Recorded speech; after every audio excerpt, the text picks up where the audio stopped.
Ladies and gentlemen, welcome to Rogers Kakasungura YouTube channel.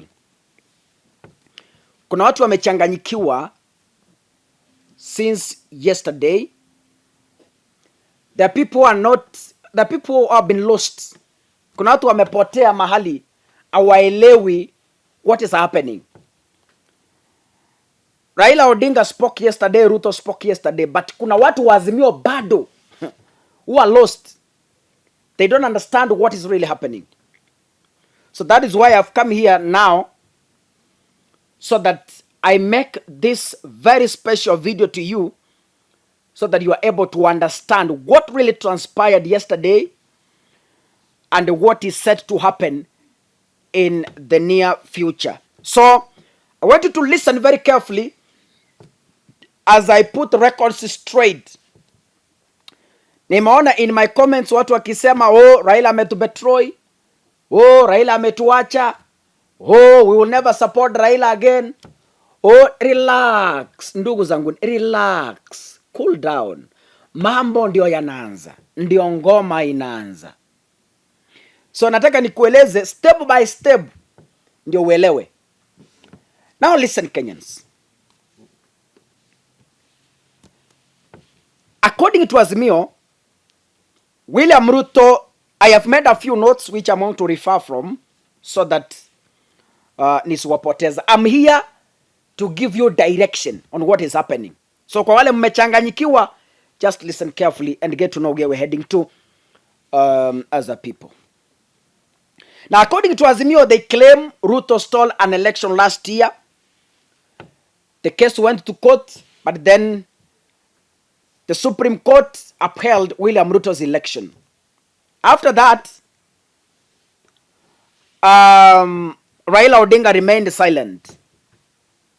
And the Azimio team, they contracted a foreigner to hack the IEBC servers and scrutinize the results. The IEBC servers were scrutinized by the foreigner, and the foreigner came out with answers. And the answers, according to Raila, shows that Raila garnered 8 million votes against William Ruto came second with 5 million votes. That expose drove crazy Raila Odinga. And now Baba wanted to reclaim his victory back. A number of people were frustrated, but Raila assured his supporters that now, because the whistleblower has affirmed that we won by 8 million votes, we must now begin the process of reclaiming back our victory. Raila sat down with Azimio members. They raised 3 key demands.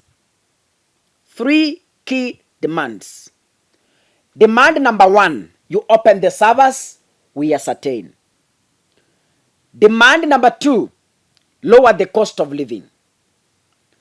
Demand number 3, stop appointing IEBC commissioners alone. Also engage us when appointing a referee to avoid a compromised exercise come 2027. Raila gave 14 days ultimatum for William Ruto to respond to the 3 major demands. The 14 days came to an end. Ruto went silent. Ruto refused to respond to the demands. Now, Raila now said because they have refused, ni madharau. Raila called upon Kenyans of goodwill who are suffering from the high cost of living to come out in large numbers so that we go into the streets and show the government that power belongs to the people. Raila moved into the streets and the people turned up in millions. Wakenya wakachitokeza wengi zaidi na mamilioni. Wakakuja. Walipokuja, Raila akafanya maandamano ya kwanza, ikakuwa sawa. akafanya maandamano ya pili on Monday, wakapigwa tear gas kidogo kidogo. Wakafanya maandamano ya tatu, that was on Thursday, na hayo maandamano yalitisha serikali sana. Kwa nini? Mali ya watu ilichomwa, duka za watu zikaharibiwa, magari za Azimio zikakuwa vandalized, wanahabari wakaumizwa, and it began to backfire right, left and center. But Kenya Kwanza through Rigathi Gachagua stood firm, wakasema nyinyi endeleeni kudemonstrate, sisi hatuna haja na nyinyi, we are not coming to talk to you, demonstrate as you want, as a government we are set to deal with you. Na Raila akasema kama mumeamua to deal with me, bas Monday hiyo ambayo ilikuwa leo, tukutane uwanjani tuone ni nani mcheza ngoma hodari. You know, I want to take you back to what Uhuru Kenyatta said in 2018. Uhuru Kenyatta alizungumza maneno ya kutisha na ya kutoa machozi. Akasema, as a president of the Republic of Kenya, I'm the custodian of the Kenyan Constitution, which commands me to be the face of peace in this nation. I cannot sit and watch roads being blocked. I cannot sit and watch people losing shops. I cannot sit and watch kids being shot. I cannot sit and watch as people lose their lives. Akasema kuna watu wananiambia nikae ngumu akina William Ruto, but I am the one who is feeling the pinch. I must go and face that man Raila, huyo mzee, tusalimiane. Uhuru Kenyatta did so, not because of anything, but ili kuleta umoja na amani katika taifa la Kenya. It happened. Now ni kama William Ruto alienda kuangalia Raila. You know, Ruto anaelewa Raila ni nani. Kwa nini? Walifanya kazi na yeye 2007. Ruto understands how deadly and dangerous Raila can be when provoked, especially to a rogue government. So alikajita mkutano, akafikiria, akasema hapana. No. This thing cannot happen. Hata kama huyu mzee tulimipia kura, haisuru. We have to go down and talk to him. Raila alisema sasa, after he was threatened on Saturday by Rigathi Gachagua, Raila akasema Ruto has two options. Ashuke chini ama tumung'ae State House by force by fire. Ruto kusikia hivyo. Unajua Ruto anajua Raila akisema amesema. Raila akisema ninakukujia, anakukujia mchana, si hata usiku. Raila akisema tunakuja State House, anakuja na hakuna kitu utafanya. Because Ruto understands who Raila Odinga is and what they did together in 2007. So kuangalia hivi akasema, the only thing is, as much as Rigiji amekataa, no, I have to face Raila no matter what. Kidogo Ruto akaitisha press conference jana Sunday. Akasema, nimeangalia kote dunia nzima, nimetembea kote, nimezunguka. Nimeenda Ethiopia, nimeenda USA, nimeenda wapi, nimezunguka kote. Na nimeona the only way out is to agree to Raila Odinga's demands. That's the only way. If I avoid to do that, Monday nitakufa. So akaitisha press, akasema Raila is raising concern because hii ndio nzito zaidi, kwa sababu the timeline of appointing commissioners is elapsing. Let's first deal with this one. So Ruto akasema, mimi nimekuja chini, I agree tutumia what we call bipartisan approach. Akasema, I'm willing, just come we sit. Mahali you feel like I need to correct, I will honorably do so.